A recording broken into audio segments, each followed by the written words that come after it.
Hare Krishna. So Krishna, he very nicely described in the first 3 verses the divine qualities.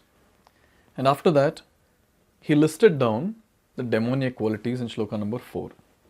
But now what happened is, when Arjuna heard the demonic qualities, he started thinking, now I'm supposed to fight. So when I fight, will that be because of the demonic qualities within me? Am I a demon? When he's thinking like this, Krishna is Paramatma in the heart. He can make out what he's thinking. So just to pacify Arjuna and tell him that he is not a demon, Krishna speaks Shloka number 5. So let's see that. Daivi sampad vimokshaya nibandhaya surimata ma shuchah sampadam daivim abhijatosi pandava. So Krishna is saying, Daivi sampad vimokshaya. Those qualities which I described, the transcendental qualities, the divine qualities, they are conducive to liberation. Vimokshaya. And then nibandhaya asuri mata. But the demonic qualities, they'll make for bondage. And then Krishna is saying, Pandava, O son of Pandu, ma sucha, don't worry. Why? Why should I not worry, O Krishna?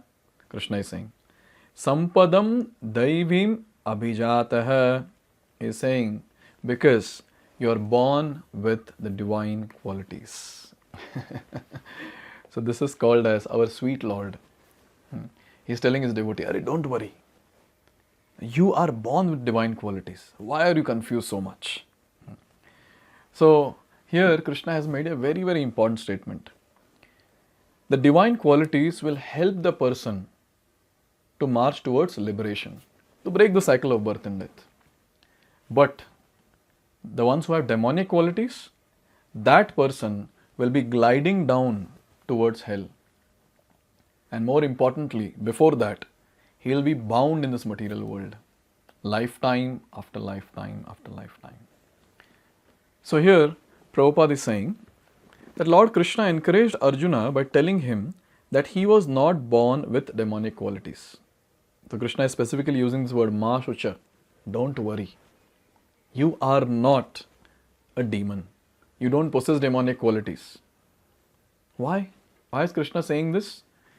Because Arjuna is a devotee of Krishna, and a devotee who is so much surrendered to Krishna, how can he have demonic qualities? Not possible. So with full confidence, Krishna is saying that don't worry, you are born only with divine qualities. And here Prabhupada elaborates one very important point. Prabhupada is saying, his involvement in the fight was not demoniac because he was considering the pros and cons. You see in the first chapter, even in the start of second chapter, Arjuna is denying to fight. And the reasons which he is giving, if a common man, layman hears those reasons, they'll say, oh, such an amazing person he is. That's how it is. Arjuna, being a devotee, he was exhibiting such wonderful qualities by speaking those different shlokas of chapter 1 and the start of chapter 2. Here it is said, he was considering whether respectable persons such as Bhishma and Drona should be killed or not. So he was not acting under the influence of anger, false prestige or harshness. Therefore, he was not of the quality of the demons. So he was very clear. He was telling Krishna that, oh Krishna, will you kill your teacher and grandfather? Then how can I kill my teacher and my grandfather? How can I kill Dronacharya? How can I kill Bhishma? And then he was telling so many different things. What is the use of getting this kingdom when I lose all my relatives? And also he considered, if you remember in the first chapter, the fourth reason that he gives for not fighting. He is telling that if all the men are killed, then the females will get polluted. The people from other, or the kings from different places, they'll come and pollute them. And what will happen? Unwanted progeny will be there, the traditions, the traditional things, the rituals, everything will collapse. Look at the saintly thought process of Arjuna. then how can he be a demon? How can he have demonic qualities? But then, superficially seeing, yes, it was all nice. But then there is something deep also. What is that? Here it is given. For a Kshatriya, a military man, shooting arrows at the enemy is considered transcendental, and refraining from such a duty is demoniac. So one should follow one's duty. So Arjuna was a Kshatriya, he should follow his duty, kill the opponents who are adharmic. But then if he doesn't do that, then he will surely be demoniac. So one should do his duty according to Varna and Ashrama. So this is the point that is made. And here it is said that therefore there was no cause for Arjuna to lament. Anyone who performs the regulative principles of different orders of life is transcendently situated. So if you are following the duties given in the scriptures according to our Varna and Ashrama, then we are free. We are free from the bondage. Because demonic qualities will bound us, but divine qualities will not. So naturally the divine qualities will be manifested. But then we have discussed this elaborately. Now in the age of Kali Yuga, it's all khichdi. We don't know which ashram we belong to, which varna we belong to. Very difficult. But then one thing is there, the saving grace for all of us is bhakti. So when we are doing devotional service, chanting the Hare Krishna Mahamantra, reading Bhagavad Gita, Srimad Bhagavatam, honoring Krishna Prasadam, doing seva, and so many other things, so many different angas of bhakti which are there. So when we do that, what happens? Even if we have demonic qualities, even if we are doing most abominable things in this world, we will be cleansed, we will be purified, and will be delivered.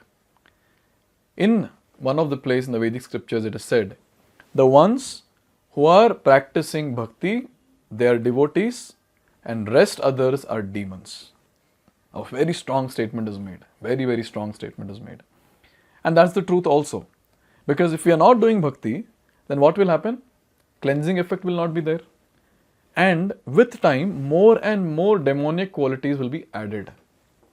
Once a disciple came to Srila Prabhupada and he asked that I want to be sincere. What should I do?